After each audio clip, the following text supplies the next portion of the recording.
video? Yeah. Yeah.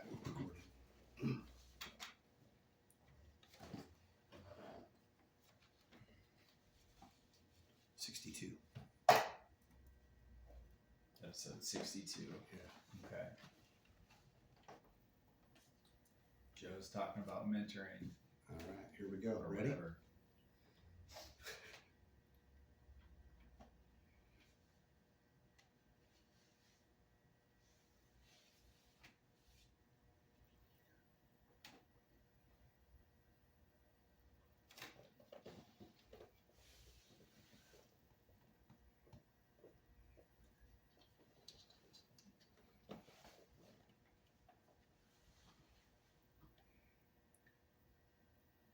The fire is coming.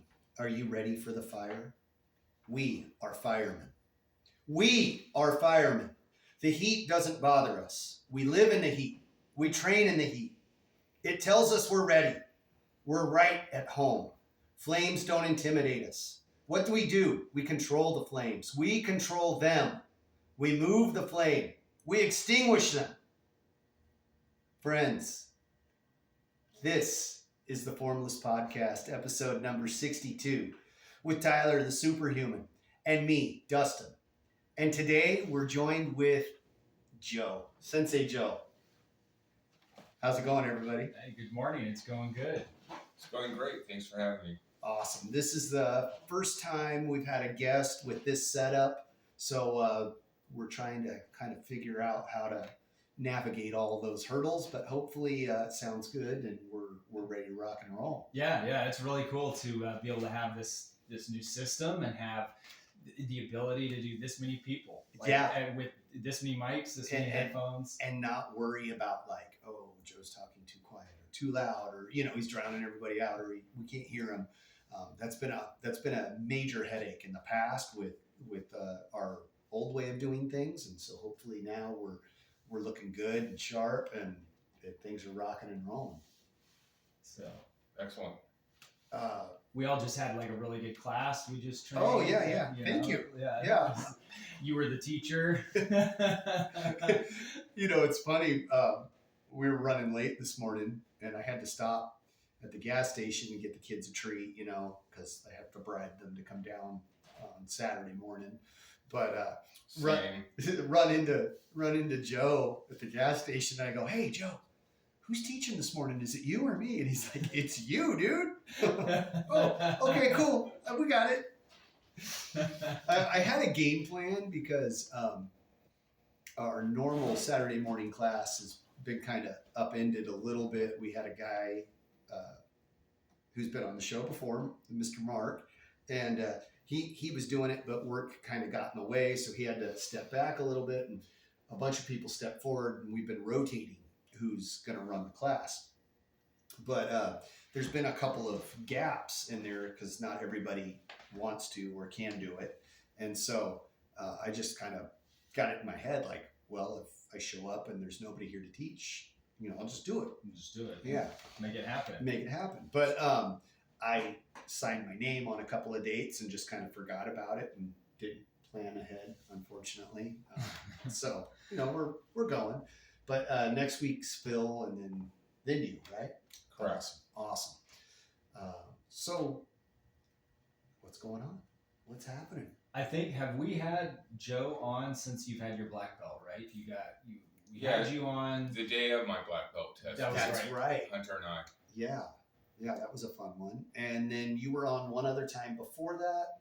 I was on, I think, the 4th or the 5th episode, and then I guest hosted with you one time. Because you had to work. I had to work, that's right. And the hilarious thing is I didn't realize I was a guest host until after the afterwards. fact. Oh, wait a minute. I wasn't the guest. I was the guest host. It's good times. It's good times. We're we're trying. So last week Tyler reached out and asked if I could come on, and he said, "Anything you want to talk about?" And off the top of my head, I said mentorship. So I've been running that through my head for the last week, and I got some notes and I got some thoughts.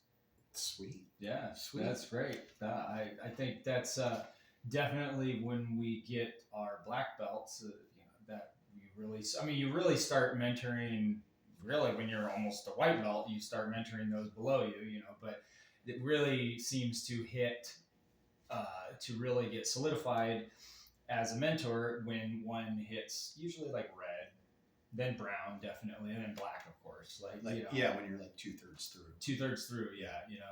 Past that halfway point. So that'll be interesting. I'm interested to hear what you have to say. Okay. All right. Ready to go? Yeah. Okay. Yeah.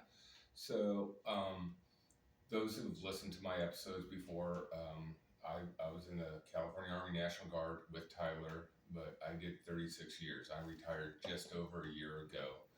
And a number of people, still come up, hey, well, do you miss it? And do you miss it? And my usual answer is no, because I did 36 years. I did my time. I did your time. I did a bunch of other people's time. I did my time.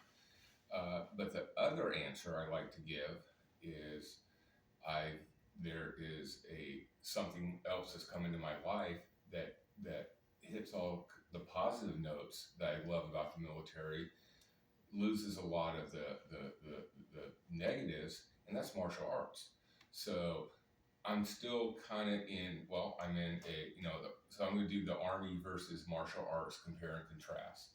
And yesterday was the Army's 249th birthday. We don't make a big deal about it like some services, but it was our birthday. And I did the math, and I was in for 14.45% of this 249 years. So a little bit of experience. So, nice. Try not to say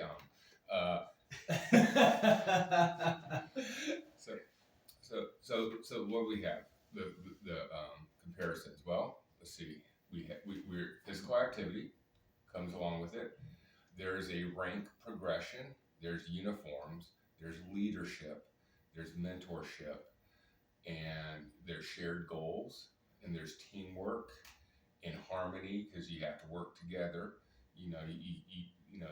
Solo doesn't work in the Army. Doesn't work here either. So that's part of it. The contrast, the difference is of course, the Army paid me to do this stuff. I pay Sensei Court to come here and do this, and there's so it's even more voluntary than our current volunteer military, and also the people on the mat aren't necessarily the customers, because most of them are kids, and the customers, this is something I learned from Sensei Court very early, is customers aren't on the mat mostly, unless they're like adults like me. It's the parents. So always have to keep that in the back of your mind. But it's still, you got rank structures, white, blue, purple, green, red, brown, black, and all the in between colors. So, but definitely more informal here. We have a uniform. And Sensei Court calls me the uniform police because I'm, let me fix your belt.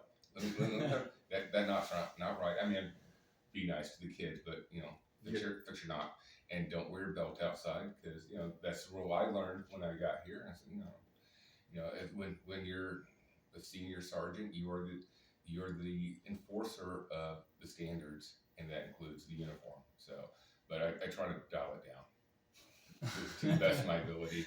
You don't go drill sergeant on the kids. No, because that would upset the customers. Yeah. Plus, it would be counterproductive. Plus, I don't want to yell at anyone ever again. You've had it. I don't need to. This is a good time. Yeah. And we're here to have a good time and to learn. So mentorship. So there's at least 3 students of different ages and ranks off the top of my head that I can say I'm definitely mentoring them, because they come to me with questions, concerns. They want me to do their tests if possible, and I have to make sure, hey, any black belt here or even brown belts, red belts can give you that test. I mean, I was testing people before I earned my black belt, and nothing really changed. Yeah. But they've latched on to me, and so I take that very seriously. So I got responsibilities as a mentor. Part of it is always lead by example. If if I'm grumpy or if I'm in a bad attitude or I don't want to train and it's never really happened, I think, oh, this is garbage. And it's never happened here, but I'll never express that. I will never set a bad example or a bad attitude because I want good attitudes. I want to not mirror, project a good attitude. So that's the responsibility as a mentor. And if they entrust me with aspects of their training, now ultimately their ultimate trainer is a guy whose name is on the building. The guy they're writing the check to. Yeah.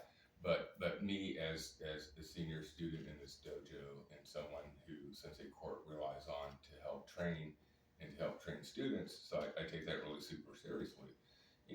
Plus I like the people here. I mean, I'm related to a good chunk of them, it seems like, and by marriage or birth, and and others are just super great friends, like the Saucy family, and and you just have to set the good example and not be a negative person, not be a grump, not spoil the party. Yeah. So I got a question for you. Sure. I think I've asked you this once before, but what age did you join the military? I was 20. Oh, you were 20. Okay. And were you, because your dad was in the military, right? Correct. My stepfather, Sergeant First Class retired Edmund C. Jones, Vietnam vet, first Air Cav. He was a lifer. He did 22 years in the active duty Army. Okay. And then, so you were basically an Army brat then? I am an Army brat. Yeah. Okay. So it wasn't a nerve-wracking experience to join as much as like a layman who never had, like myself, I've never been in the military.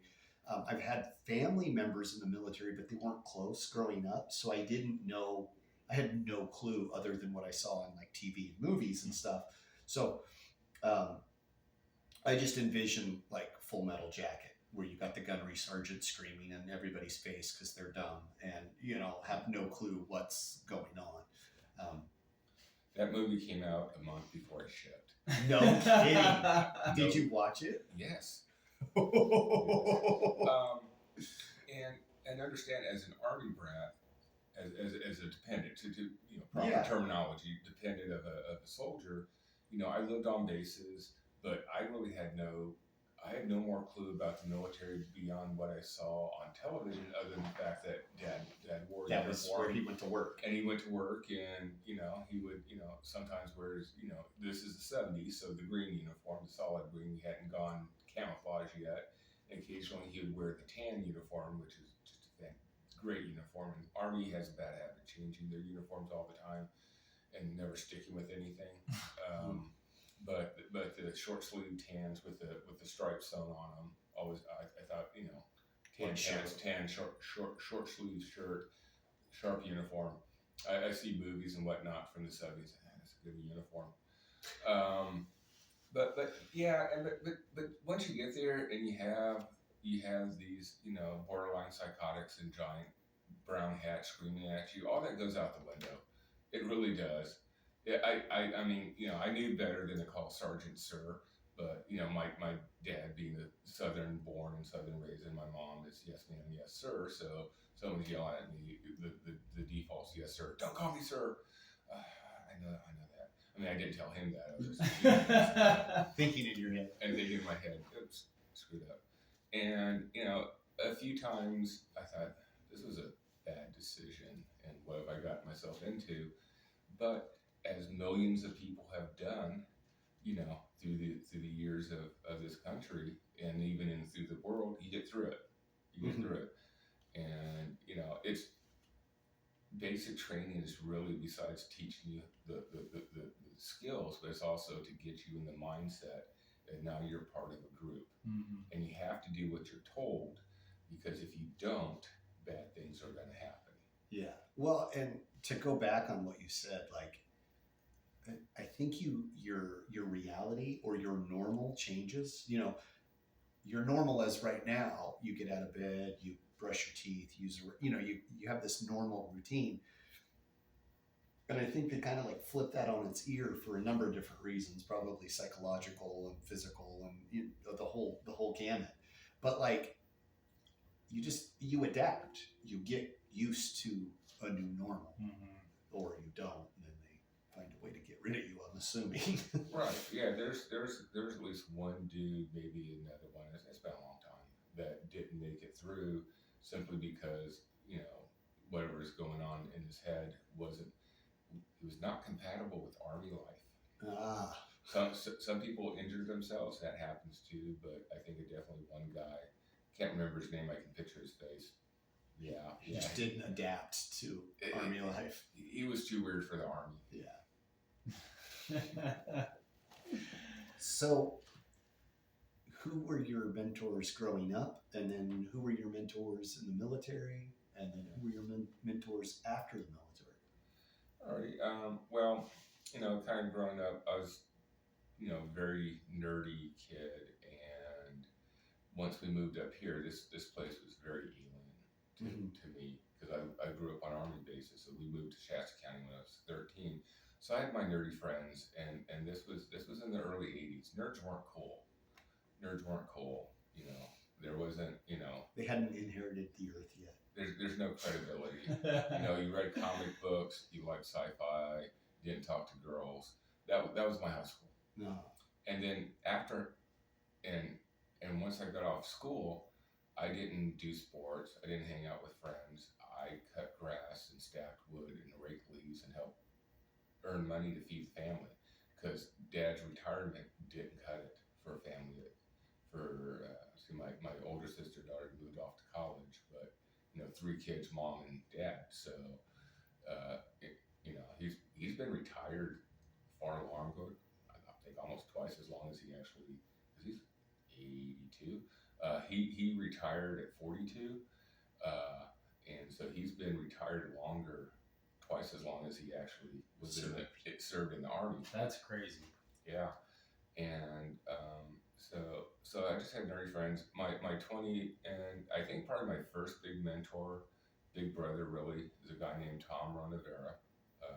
My son Thomas Joseph James is named after Tom. He's the guy I named my son after, because he just basically was just like my big brother, and he was the best man at my wedding, and I think the world of Tom. But he just basically, even from like the first drills, I had some kind of issue with my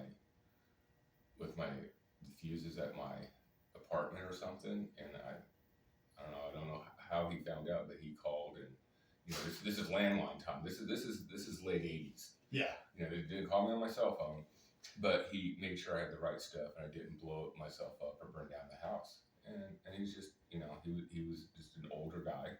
By older, I mean like 5 years. And he's like my big brother. And then there were some sergeants, Chet Zanansky, definitely one of them, Brian Van Dyke. So I can remember their names. I haven't served with them in decades, but they made such an impression on me. And these, I'm older guys, but they're really no more than 5-6 years older than me. But those were the mentors, because it wasn't like the ancient. These guys were like 40 and whatnot. The senior sergeants, they were like far outside of my my peer group or anything like that. These guys were closer to my, they were either senior, like specialists or E5 sergeants. Okay, yeah. So But when you're in your 20s, 5 years is it Seems like a lot, yeah. Oh my gosh. Yeah. I worked at a factory, and this guy, Donnie, made fun of me because I was like 24 and he was 19. Oh, you're old. Yeah. Shut up. This guy's in his 50s now. Yeah. Do you still feel that? And but yeah, through the army, and then retired First Sergeant Jim Young's a huge hero of mine. He is a Vietnam vet, and he was like the supply sergeant, then the ops sergeant, and then the first sergeant, senior sergeant, the company, and just how Jim is just so cool. and so smart, and seems to know all the answers. I know he's human. You talked about this in class. Everyone's human.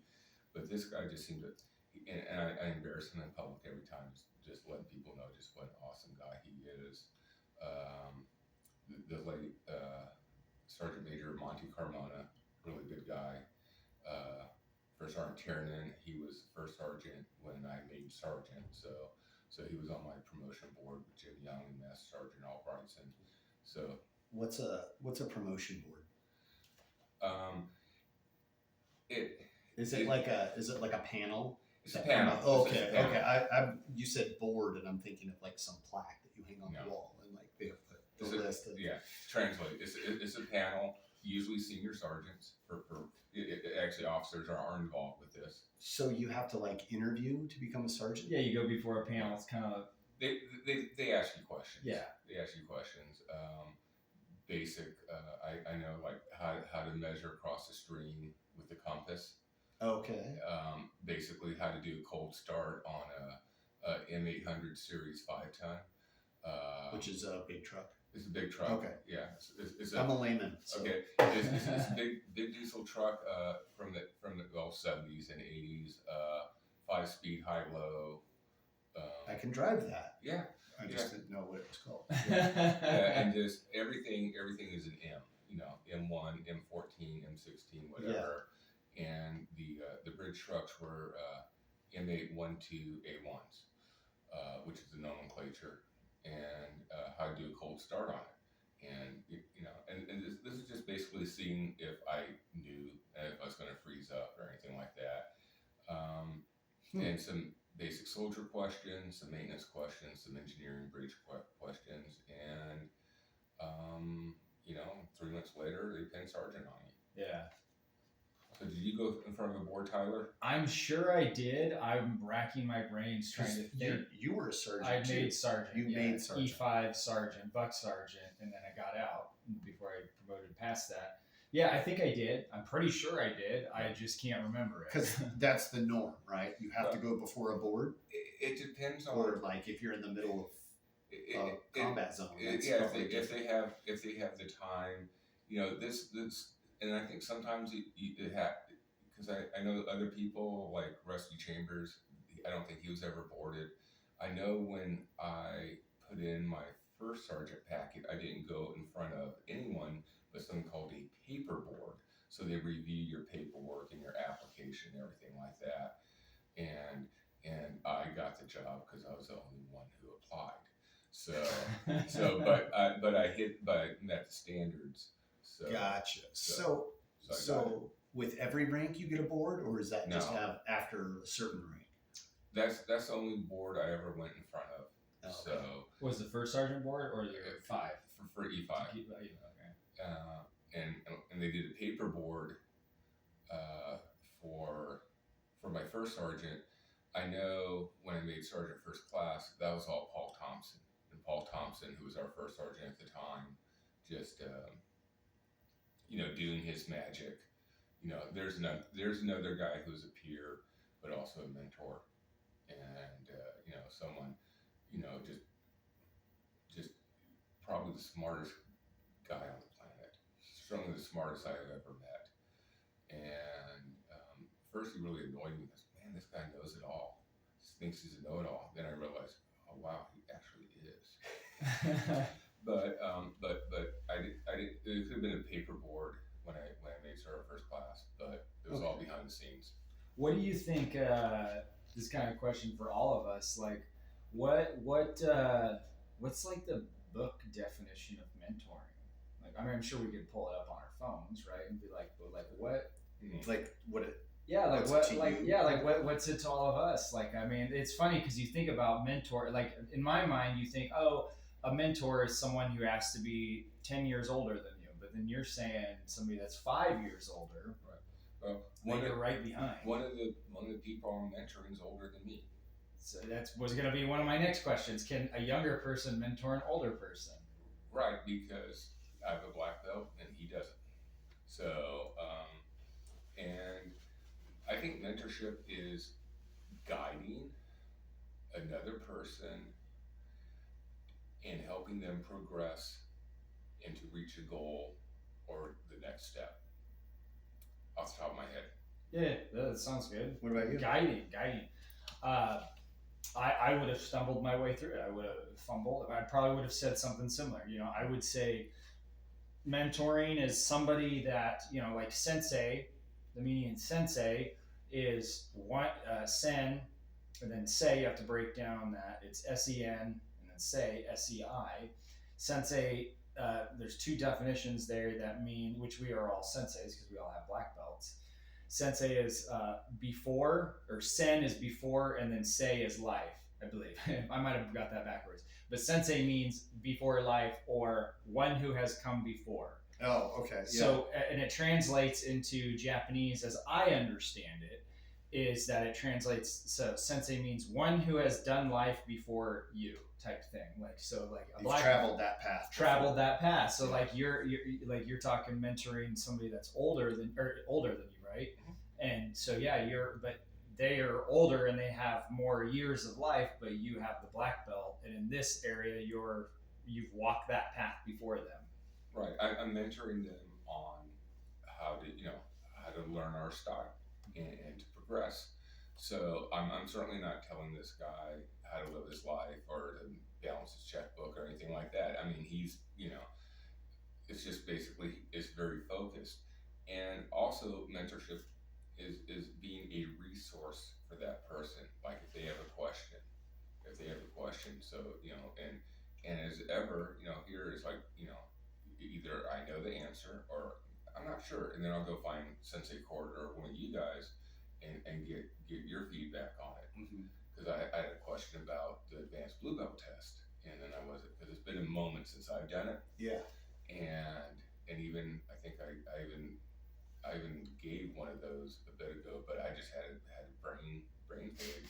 So I went to Sensei Court and got the answer I needed. So the question was, when you do your advanced blue belt test, are you going in the air or are you going against the person? No, you're going against the person. Yeah. So yeah, you have a partner. Yeah, you have a partner. That's funny you bring up age, because I've never set out and went like, oh, this person is my mentor. But if I had to like reflect upon my own life and like people I look at as a mentor as like somebody who says, or not says, but shows you as like, oh, this is a good path to follow, or that's a good example of what not to do. And my little brother, I have two little brothers, and actually both of them, to an extent,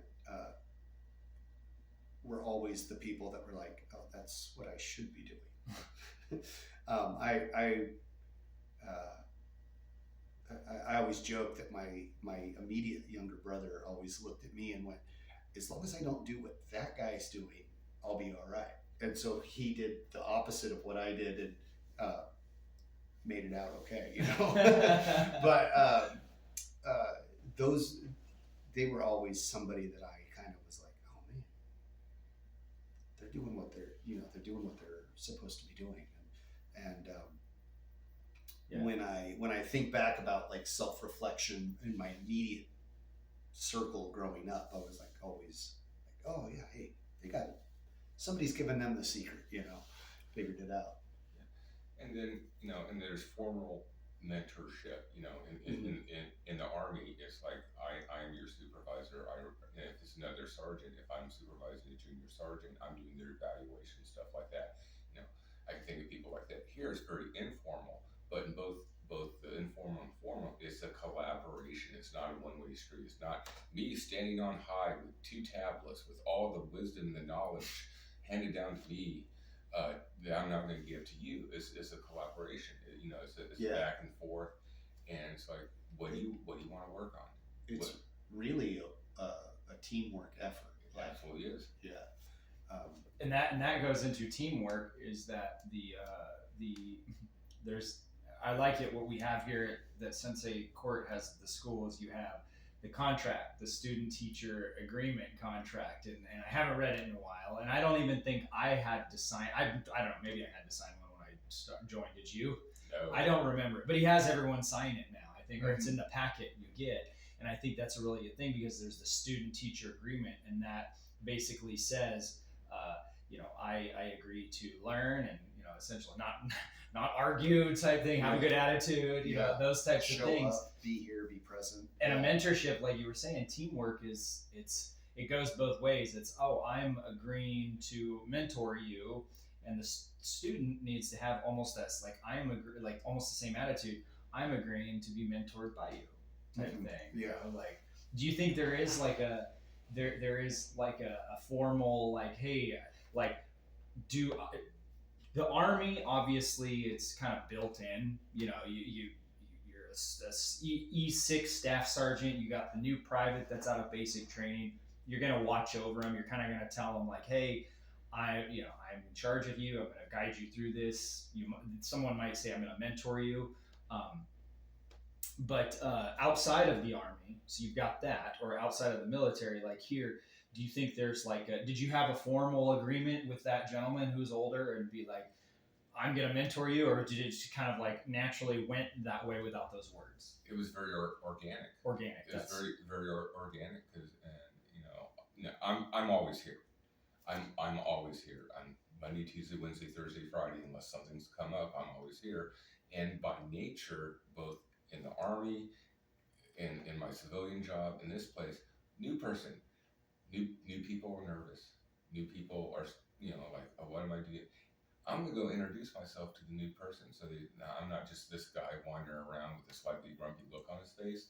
I'm like, hey, hi, I'm Joe. I'm Sensei Llewellyn. I'm welcome to the dojo.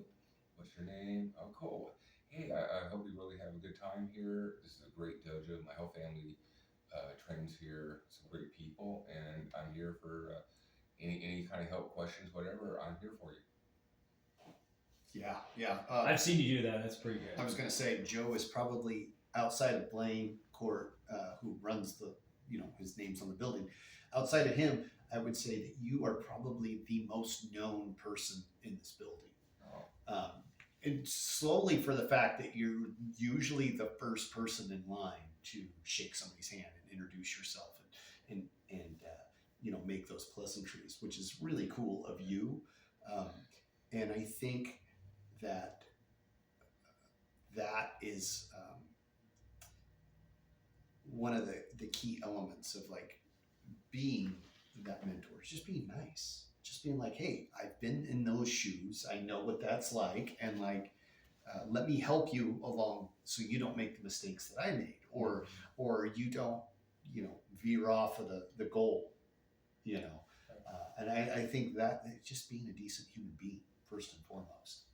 Right, and I was here in the audience in the parent, chairs for months, May to November before I signed on.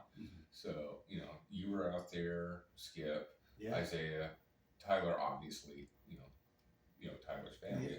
So, but until I got on the mat and started working, and looked at the pictures, or Sensei Long, Phil's kids, because I get the pictures and the videos. I have the pictures and the videos of my first few lessons. I have the last part of my white belt test on video, filmed by 9-year-old Gracie, so it's not the most professional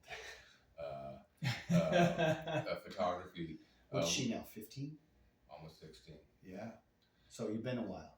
It's been a while, but it's just by nature. Same thing with new people at work. It's not something anyone ever assigned me. It's not anything. I just do it. Well, and that's my point, though. You are a good person. You have a good heart, and you care about the things that you are doing, right. And you want to make everyone else a part of that, and that's a really cool thing. And I look at that as that is a key element of somebody who should be a mentor. It's like political parties. The people that want the power are the last people who should get the power. Yeah. Roger that. There are some people out there that just crave that stuff, and it's like, if you just work on yourself a little bit first, the whole world would be a little better place, I think. But you're doing it for all the right reasons, and that's a great, to me, in my mind, in my perfect world, that is a key element of somebody who should be a mentor or somebody who should be in a position to mentor or instruct. It's somebody who's doing it for all the right reasons and not like, ooh, how can I get one over on this guy? You know what I mean? Like, what's my personal gain? Well, your personal gain is like you're helping a fellow human being. Yeah. Like just focus on that, and you will be so much happier. Right. You know. Sorry, I didn't mean to go on a rant there. But my work really firmly believes in Clifton strengths. My wife's work is also. Oh yes. That's the test that shows your strengths and weaknesses. Yeah, your leadership strengths, and in my top 5, there's one is harmony, because I want to get along with everyone, and the other is connectedness, which is I feel like we're all part of one big sort of group, group effort. And there's another guy at my work who's a retired Marine Corps gunnery sergeant. So Gunny Donnie, and he has a lot of the same strengths as I do. And I asked the instructor, Lucy, I said, I see these strengths for me, and they look kind of like crunchy granola, kumbaya kind of stuff, and that's not me. No, you do not have dreadlocks. I'm not that, but so does Donnie, and she explained, well, you are very teamwork oriented, and the connectedness also comes from my being a Christian. So and it made sense. It's like the light bulb popped, and okay, yeah, that makes sense. I'm not strumming the guitar around the fire, barefoot and everything like that. Smelling like patchouli oil. Oh, good Lord, no. But in my civilian job, in my military job, in this place, it's all. And I'm an individualist. I believe in individual rights and responsibility and everything like that. But in a situation like this, it is a collective effort, because the group as a whole is better than a single person. For sure. If that makes sense. For sure. There's a great example in Lord of the Rings Fellowship of the Ring, where they get to the Fellowship gets to Rivendell, and they're trying, with the elves, and they're trying to figure out who's going to bear the ring past that point. Do you guys remember this? Yeah. And they're all fighting over who's going to take the ring. Boromir. Yeah, they all want it for not the best reasons. Boromir wants to take it to defeat the evil bad guys, and all these other people are thinking, well, let me have it. And the one that says I'll take it is Frodo, and he didn't want it. He just got it halfway there, and he doesn't want it. And you see Gandalf like a sigh of relief, because he is the one that should be taking it. He's the right person. Because he doesn't. He's gonna do it, but for the right reasons. Well, he doesn't want it. Yeah. Correct. But he knows the job's got to be done. Correct. Whereas everyone else has an ulterior motive. Yeah. Yeah. That is a perfect example right there. Absolutely. That's a great example. I really, me and Joe and Tish and the kids, Joe's wife and the kids, my cousin Tish, we saw, in one day we watched all the Lord of the Rings extended movies in the movie theater. It was in January. It was like January 3rd or something. Yeah. Of this year. And so for 12 hours, we sat in a theater and watched all the extended Lord of the Rings. It was amazing. It was so awesome. That's how you watch them. But those scenes like that, and did you get like a pizza delivered or anything? No, we didn't. We should have. They had a very short gap between the movies, and between the first and the second one, me and the kids jetted over to the market to grab some food, and it took forever. And I missed the first part of Two Towers. Basically where Gandalf is fighting the Balrog down. Spoilers. 20-year movie. Anyway, I missed that. I missed that on the theater. I was quite irritated. So between the second and third, we just ran out to the lobby, grabbed some popcorn and whatnot, and ran back. Plus, at the supermarket, I also filled my pockets full of, jerky and energy bars and stuff like Pogey bait. Pogey bait. That's what we called it in the Army. What's pogey bait? Pogey bait. It's just like jerky and. I mean, how would you define pogey bait?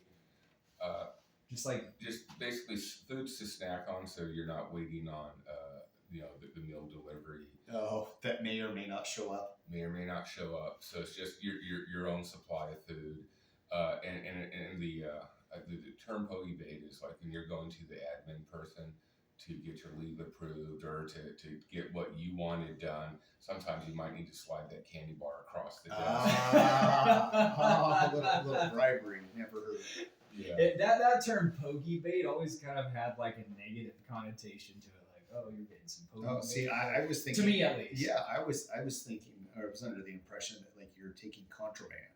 No. Like You may be eating a lot of processed sugar and carbs that you probably shouldn't if you're trying to be a lean fighting machine. But there you go.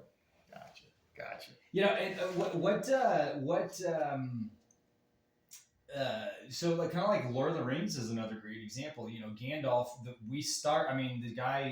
The character of Gandalf is very. He's well seasoned. You know, in his age, he's up there. But then he goes through, like you're talking, in Two Towers, and I'm going somewhere with this example. But then he goes through a symbolic death again, right? And then he comes out of it, and he's no longer Gandalf the Gray. He's now Gandalf the White. Yeah. Gandalf the White. And now it's almost like his next. It's almost like he leveled up, and now he became like another mentor. Like at that point, now he's like the mentor for the mentors, like type thing. But it's funny that do you ever think there's do you think it's a process to become a mentor? Like, or you're like, one day I'm going to start mentoring, or is it like, oh, your black belt test was on Saturday, Monday you start mentoring, or is there kind of like, is it something you think you ease into? Well, if I may, not to interrupt, but I think we kind of ingrain that, at least in my experience from the beginning, because we all work together, like we train together, and like you are supposed to help those that don't get it yet. Yeah. You know, and that's kind of one of the tenets that we have, and I think it helps to build that and build teamwork. And like, you're supposed to help the newer student. We're all supposed to help the newer student, no matter what rank you are. If there's somebody that's newer than you, you're supposed to help out, and it's part of the process. And at first, I'm always. I think I'm a conspiracy theorist at heart, because I thought it was just because somebody was lazy and didn't want to help. Like, oh, I already did this today like 10 times. Like, hey, Joe, go help them. But the more I matured, I figured out that like it's a learning process for both the person who's doing the mentoring and the student, because for you to learn something, you have to be able to teach it. For you to know something, you have to be able to teach it, kind of thing. And it builds those relationships. And like you find yourself going, hey, are you going to be here on Tuesday? I'll be here Tuesday if you're coming, and I will help you. Or yeah. And then like, how many times did we get together and be like, what day's good for you? Because Wednesday's good for me. Okay, great. We'll be here at 5, blah, blah, blah, blah, blah, and we're like building those relationships to the point where like, if I didn't show up, you're going, hey, where are you? Yeah. What happened? I thought we were going to work together, that kind of thing. So I think it was twofold. Like, we're building mentors, but we're also like helping each other along. Huh. Well, that's a good way to look at it. Yeah. And the two of you were part of the class of 5. So you two are the same class. We went from Phil by himself to 5 of you guys. Yeah. And then it was Mark, Maddie, and Skip. You're talking for black belt. Black belt. So those groups kind of coalesced together, and and then you were accountable to each other. You were peer leaders and peer mentors to each other, because I wrote peers on my list. So and in your group you had from Sensei Van Klinken and his life experience all the way down to David Swope. And his 5 belts. Yeah. Sensei Van Klinken with his 5 belts and his decades of life experience through the age group down to a teenager. 2 teenagers. 2 teenagers. Yeah. 2 teenagers. And every group since then has had that dynamic of an older student and a younger student.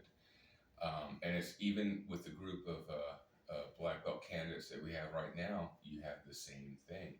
So I even though never realized that. That's awesome. they're on the same level belt wise, and probably at least on the dojo on the mat experience wise, but life wise, there's a vast difference.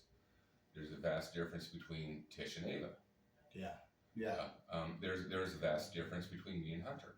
Mm-hmm. You know, to use my group, with group of two, and that's one thing I'm kind of trying to work around, because the group after Tish and Ava and hopefully one other person is going to be Grace and TJ.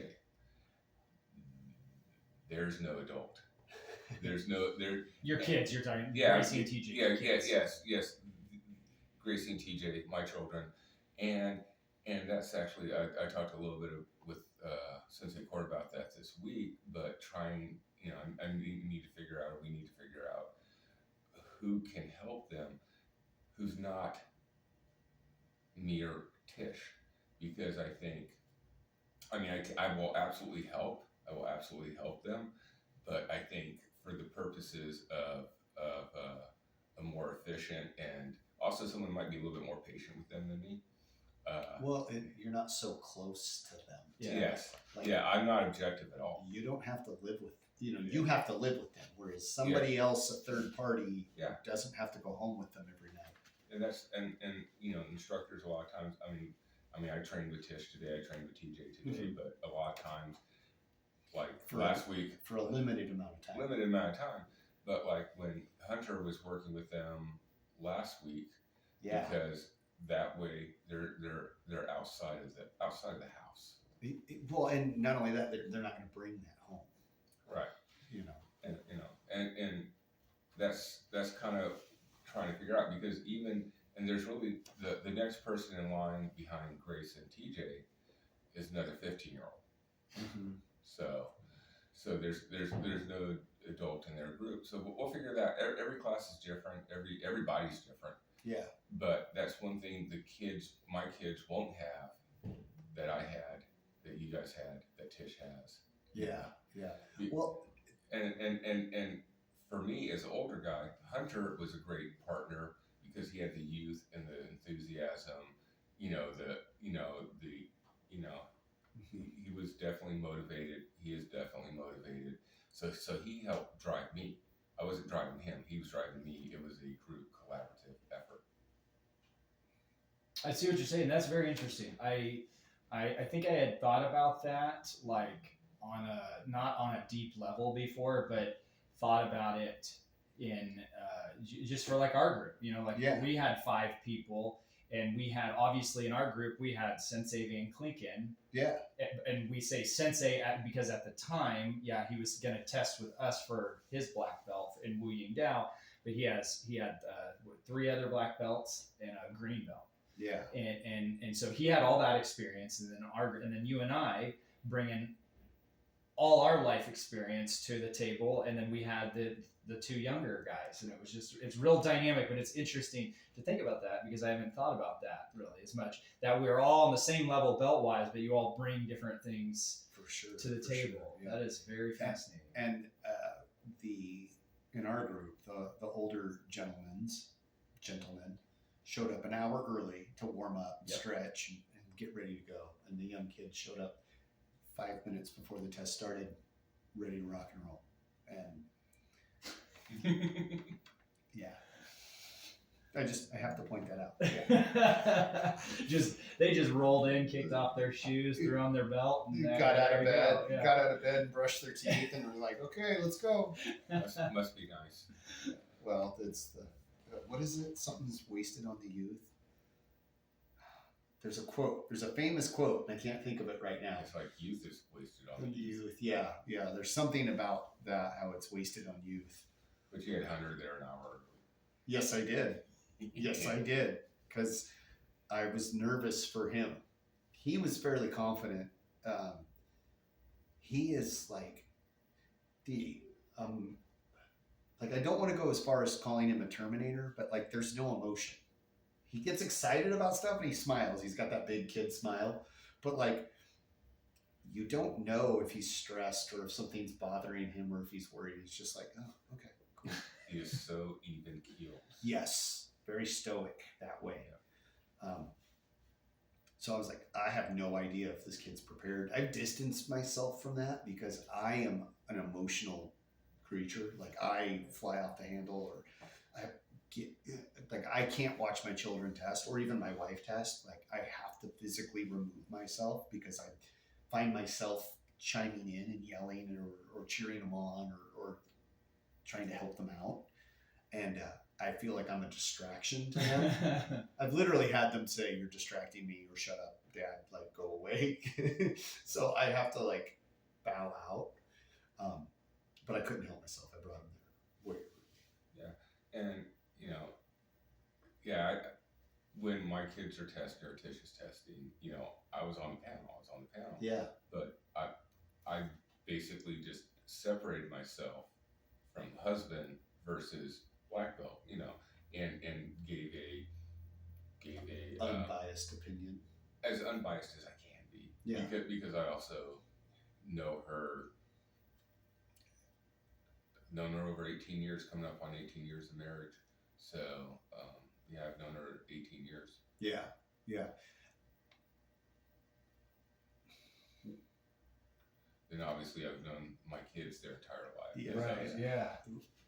I was going to make a comment about that. Like, I think I see where you're coming from. Like, you could separate the two. Yeah. But if you had the deciding vote, yeah, that would be really difficult. Yeah, but, that would be one you'd want to take to your grave. I think, though. Like, yeah, honey, I just don't know why somebody voted you out of that deal. But I don't think Sensei Court would allow me to be the final vote on one of my kids. He's the ultimate decider. Yeah. So I mean, honestly, I don't think it would ever happen. But 4 black belts on the panel said, and Sensei Court said, yay. Joe, what do you think? Yeah. I think ultimately his name's on the building. Yeah, absolutely. And someone has to be the commander. Someone has to be the commander. Someone has to be the commander in our little world, our little unit here. That's Sensei Court. Yeah. What you got something? No, I'm just a smart aleck remark, but no. Well, let's hear it. I was gonna say, I know Sensei Court well enough. I could see him turn the screws a little bit just to play with you and be like, okay, Joe, I'm gonna give you the chair here. What do you decide? Well, no, sorry, honey, but after the test, I had some comments about Tish and how she did and everything like that, and I thought you were there, Tyler. I thought they were honest and. I'm just playing. Okay. I'm just playing. I didn't. Because the integrity thing. Yeah. The you like to be able to sleep at night, is what you're saying. Yeah, I mean, I also like to not be murdered by my wife, but she deserves, my kids, my wife, every student here deserves honesty, honest feedback. That's part of mentorship, is giving people honest feedback. And you still want to be encouraging. You absolutely want to be encouraging here, but you also want people to do it right. Because if they don't do it right and they promote, then it's going to cause them problems later because their foundation is weak. That's a good point. So that actually is a perfect transition into what I was going to say, and we can keep talking about that subject. But I wanted to ask. So a couple of podcasts ago, we talked about, we talked a little bit about mentoring. What do you think between, so you've got the mentor and the mentee, right? Mm-hmm. The person being mentored. So when the mentor and the mentee have a disagreement on something, like, hey, I've walked this path and now I'm walking this path, the mentor, I'm walking this path with you, and now we come to a Y in the road. I want you to go left. You want to go right. What do we think about that? A disagreement between a mentor and a mentee, because I've had times where I've had people say, well, I think you should do this. And I talked about that on the podcast, where the people who had walked a certain path before me in life, and that was in regards to filmmaking. I was talking about making the movie, that I had a lot of, maybe not full on mentors that they were mentors for me, but maybe like mentor light, the most light type mentor. But they were all saying like, no, don't do this movie. And I was like, okay, I have to break with you there and say like, no, I know what's best for me. I'm gonna do this. And so like, what do you guys, what do you? And then we made the movie. And so now I'm at the point where I'm looking at these people that were telling me don't make the movie, and I'm like, I've got a movie I made. I didn't follow your advice, and even though your advice was coming from a good place, that now if I would have followed your advice, I don't know where I'd be, but I wouldn't be where I am now, which is super happy holding, having a finished film, a finished product. And so what do you guys think about that? That's a fascinating concept to me. Well, like, going back to the military, if I'm working with someone and it breaks down, not like breaks down to the point of like we're fighting behind the kitchen at 3, but it's to the point where it doesn't work. You just disengage. Uh, because I'm here as a resource. I'm here to help. I'm here to help you get to where you need to go. Ultimately, you're the one who's going to walk that path. Ultimately, you're the one who's going to make that movie, or advance into the belt, or make that rank in the military and everything like that. So, like I said, group effort, individual responsibility. Mm-hmm. Well, and I think, like, just me thinking off the top of my head, I think that if I was the person telling you not to make that movie, if I was a mentor and I was going to tell somebody, hey, don't do this. Yeah, don't start your own business. Don't do your passion. Yeah, it would have to be like, it would have to be something wrong that you were doing. Yeah. Like drinking and driving or doing drugs, or, you know what I mean? Like, hey, don't do that because X, Y, and Z is going to happen. Not, hey, that's probably not the right path. Like, I don't know. That I don't think would be the right way to go about things. I'd have to know more about that story, like for it to make, you know what I mean? Because like I think of a mentor, somebody who's trying to help you, doesn't care the path you take as long as you get to the goal, right? Like I don't like, I would think that like if I'm mentoring somebody and they want to go left, but I'm telling them to go right, as long as the goal is still the same, doesn't matter how they get there. There are many paths up the mountain. As long as you get to the top, it doesn't matter. To quote Miyamoto. That's a Musashi quote. That's a Musashi. Okay. Yeah. Well, that chopped it up a little bit, but yeah. Yeah, just ultimately, the people you saw were. I'm trying to think of the word. I've been racking my brain. It's like in music, like you have a band, like say the Rolling Stones, Mm-hmm. and then a long time, 20 years later, here comes the Black Crowes. Obviously, they're inspired. Black Crowes are inspired by the Stones and other type, blues rock bands. So I'm trying to think what the term is when you're inspired by something that's come before. Not quite mentorship, because some of the people, like, they weren't quite mentoring, but you were looking at them as examples of these guys did it, and inspiration and inspired. Okay, yeah. Inspired. Yeah, and inspirato. Yeah, I think there's still, like, there's a term in music, but it'll come to me later. So anyway, but yeah, these people inspired you, and you said, yeah, okay, I'm going to do this, and they're saying, don't do that. You did your own path, so you followed your own path, and the same thing with any of the the people who I mentored here, or even people I mentored in the Army. Sometimes it got to the point where, hey, my enlistment's coming up. I got these other things in my life. I need guards in the way. The guard was in the way of your film school, because I think you got out because you were in the middle of film school. Mm-hmm. So and you made the right decision, because other stayed in, you probably would have gone back to Afghanistan. Probably, yeah. Pause. Put the pause on the learning. Yeah. So yeah, sometimes, and I always or someone doesn't, does their contract here and decides they're going to go do something else. I mean, I'm not begging them to stay. I hope you come back. And we've seen plenty of people along, in the years that we've all trained here. This person's really good. This kid, grown up, whatever. This person's really good. But then they decide to go off and do something else. And they're all human beings with their own agency. Well, and life gets in the way too. Life gets in the way. I couldn't afford this when I was in my 20s. Oh, heck no. This was absolutely not something I could have. I had neither the time nor the money or the mindset to do it. But we talked about that on my first episode. Yeah. Would I rather have done this in my 30s when I was in physically much better shape and obviously 20 years younger than now? And there's no question. I'll take the aches and pains to do with my family. Right on. And have the proper headspace. Yeah. Yeah. Yeah. Well, I think on that note, we need to call it a day because the kids are getting restless out there. Friends, thank you for listening. Thank you for being a part of this. I appreciate everything that you do for us.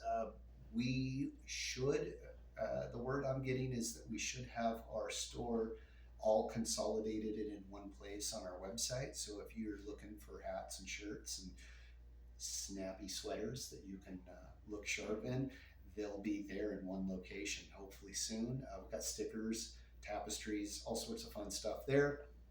My hats should be coming. I should have them Monday, so look for a post on that when I do get them. Check us out, formlesspod.com. All of our links are there. You can email us and check us out on social media as well. Anybody else got anything else to say? No, that was good. I'm good. Right on. Take care, guys.